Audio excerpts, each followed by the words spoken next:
হঠাৎ করে বাসায় একসাথে এতগুলো মেহমান চলে আসলো। ঈদের পরে কাউকেই দাওয়াত করা হয়নি, তাই একসাথে সবাইকে দাওয়াত করা হয়েছে। বাড়ি থেকে আবার আমার ছোট ভাই এবং ছোট ভাবি এসেছে আমার বাসায় বেড়াতে। একসাথে যেহেতু অনেকগুলো মেহমানকে দাওয়াত করা হয়েছে, এদিকে বাসায় বাজার ছিল না, তাই সকালবেলা ঘুম থেকে উঠেই আপনাদের ভাইয়া বাজারে গিয়েছিল বাজার করার জন্য। বাসায় তো কুরবানি ঈদের মাংস আছে, ঈদের পরে এখনো বাজার করা হয়নি, তাই আপনাদের ভাইয়াকে বলেছিলাম কয়েক পদের মাছ নিয়ে আসতে, তো সেগুলোই এনেছে। আর এখানে কিছু সবজি আছে, যেমন বেগুন, পটল এবং শসা। ফ্রাই করার জন্য বাটা মাছ নিতে বলেছিলাম একটু বড় সাইজের, তো সেগুলো নিয়েছে। তারপরে কিছু পাবদা মাছ নিয়েছে আর দেশি কই নিয়েছে, কইগুলো এখনো জীবিত আছে। আর এখানে বড় সাইজের একটা মৃগেল মাছ নিয়েছে, মাছের মধ্যে আবার অনেকগুলো ডিমও ছিল। আপনাদের ভাইয়া কিন্তু বেশ সুন্দর করে বাজার করতে পারে, বাজারগুলো আমার অনেক বেশি পছন্দ হয়েছে। তো বাজারগুলো গুছিয়ে নেওয়ার পরে এখন মাছগুলো কাটতে বসলাম। এতগুলো মাছ কেটে নিতে অনেক বেশি সময় লাগবে। এখন তো খালা বা মামি কেউই নেই, যেহেতু হেল্প করার মতো আপাতত আমার বাসায় কেউ নেই, তাই আমার ছোট ভাবিও আমার সাথে মাছগুলো কাটছে।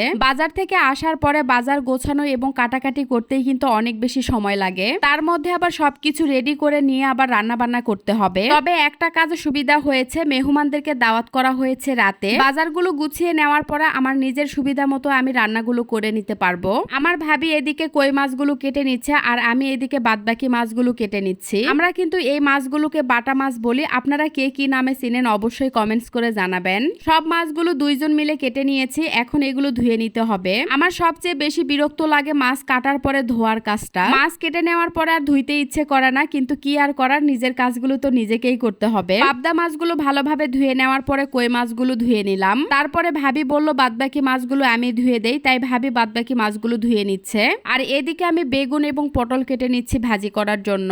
বেগুন ভাজি, পটল ভাজি এবং আলু ভাজি ছাড়া কেন জানে আয়োজন একেবারে অসম্পূর্ণ লাগে, কিন্তু আমি আলু ভাজি করি না, তবে বেগুন ভাজি পটল ভাজি করতেই হবে, সেই জন্য বেগুন কেটে নিলাম এবং পটল কেটে নিলাম। এদিকে ভাবি সবগুলো মাছ সুন্দর করে ধুয়ে নিয়েছে আর কিছুটা ফ্রিজে রেখে দিয়েছে। আজকে যা যা রান্না করব সবকিছু আগেই রেডি করে নিয়েছি, যেহেতু অনেকগুলো আইটেম রান্না করব, সবকিছু রেডি থাকলে রান্না করতে আমার জন্য সুবিধা হবে, গুছিয়ে রান্নাগুলো করে নিতে পারবো। বাসায় মেহমান আসলে একটুখানি কষ্ট করতে হয়, কিন্তু অনেক বেশি ভালো লাগে। আমার বাসায় যে কোনো মেহমান আসলে আমার যতই কষ্ট হোক না কেন, আমি চেষ্টা করি আমার সাধ্য মতো মেহমানকে আপ্যায়ন করতে। বাসায় মেহমান আসলে আমি অনেক বেশি খুশি হই, একটা দিন অন্তত অনেক আনন্দে কাটে। যাই হোক, আমি বেগুন, পটল এবং মাছগুলো হলুদ, লবণ, গুঁড়া মশলা এবং গুঁড়া মরিচ দিয়ে ভালোভাবে মেখে নিলাম। এরপরে রান্নাটা বসিয়ে দিচ্ছি। পটল যেহেতু বেশি ছিল, তাই বড় একটা কড়াই পটলগুলো ভেজে নিচ্ছি। আর এদিকে তেল গরম হয়ে এসেছে, তারপরে মাছগুলো দিয়ে দিচ্ছি। দুই পাশে দুইটা রান্না বসিয়ে দিলাম। এই মাছগুলো ভেজে নেওয়ার পরে আরো কিছু মাছ আছে, ওইগুলো আবার ভেজে নিব।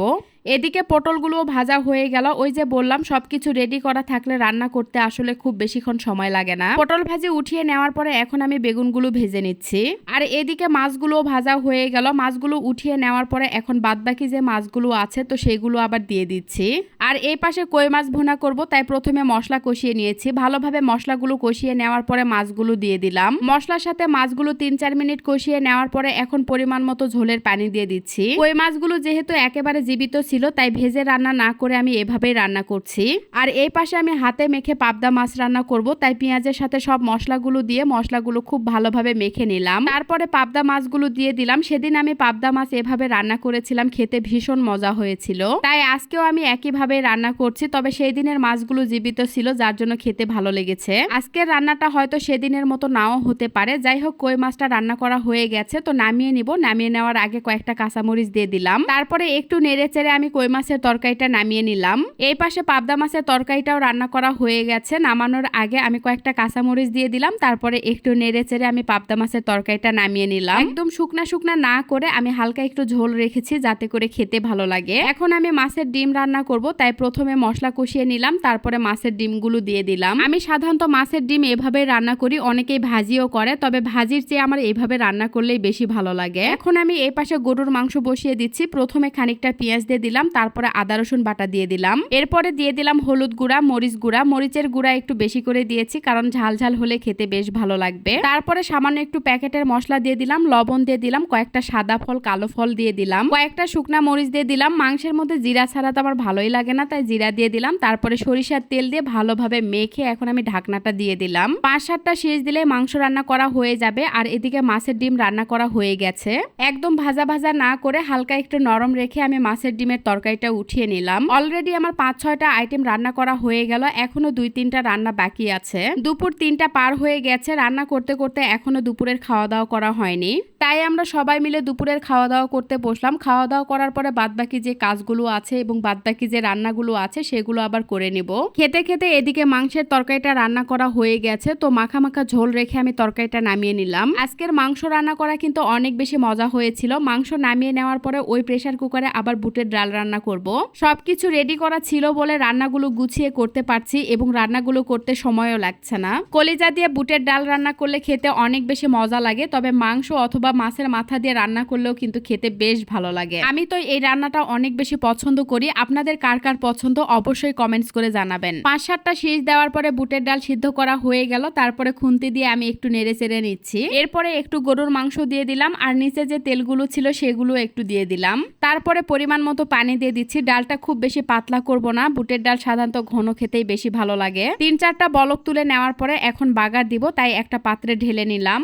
তারপরে পেঁয়াজ, রসুন এবং সামান্য একটু জিরা দিয়ে ভালোভাবে ভেজে নিলাম। এরপরে ডালগুলো দিয়ে দিলাম। বুটের ডাল রান্না করা খুবই সহজ আর এই রান্নাটা খেতেও অনেক বেশি ভালো লাগে। রান্না করা শেষ, এখন টেবিলে সুন্দর করে সবকিছু সাজিয়ে নিলাম। আজকে মেহমানদের জন্য একা হাতে অনেক কিছু রান্না করেছি, যেমন পটল ভাজি, বেগুন ভাজি, মাছ ভাজি, মাছের ডিম, তবে খেয়ে শেষ হয়ে গেছে। তারপরে মাংস দিয়ে বুটের ডাল, পাবদা মাছ ভুনা, কই মাছ ভুনা আর গরুর মাংস। মেহমান বাসায় আসলে সাধারণত আমি এভাবেই রান্না করি আর রান্না করতে আমার অনেক বেশি ভালোও লাগে। যাদেরকে দাওয়াত করা হয়েছিল সন্ধ্যার পরে সবাই চলে এসেছে। টেবিল চেয়ার থাকা সত্ত্বেও আমরা সবাই মেঝেতে বসে খাই। মেঝেতে বসে খেতেই বেশি ভালো লাগে, তাই ওনারাও মেঝেতে বসেই খাচ্ছে। আর হ্যাঁ, ওনারা আসার সময় ওয়ান টাইম প্লেট এনেছিল, যাতে করে আমার কষ্ট না করতে হয়, তাই নিজেরাই প্লেট এনেছে। আজকে যাদেরকে দাওয়াত করা হয়েছিল সবাই আপনাদের ভাইয়ার অফিসের ছোট ভাই এবং বড় ভাই। যাই হোক, ওনারা খেয়ে ওঠার পরে আবার আমরা সবাই মিলে খেতে বসবো। আজকের মতো এখানেই বিদায় নিচ্ছি। যদি ভিডিওটা ভালো লাগে প্লিজ একটা লাইক, কমেন্ট আর শেয়ার করতে ভুলবেন না। সবাই ভালো থাকবেন, সুস্থ থাকবেন। আল্লাহ হাফেজ, টাটা।